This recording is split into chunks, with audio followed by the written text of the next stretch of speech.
ஏய் மசாலா அகி போட்டு ஏதோ சமைச்சிட்டு இருக்காங்கடா, டக்குன்னு வாங்கடா போயிட்டு சாப்பிடணும்டா. வேகமா வாங்க, அடி கூட்டம் வேடையா இருக்கு, வேட்டாங்கணும்னா இருக்காது. ஏடா கீழே பகுதிங்க வேகமா வாங்க சரியா.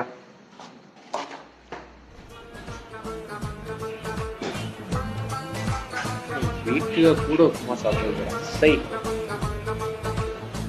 நல்லா இருக்கா? சூப்பர். சாப்பிடுறீங்களா? சாப்பிடுங்க. நல்லா இருக்கா? வாசல் மட்டும் அவங்க வந்துச்சு.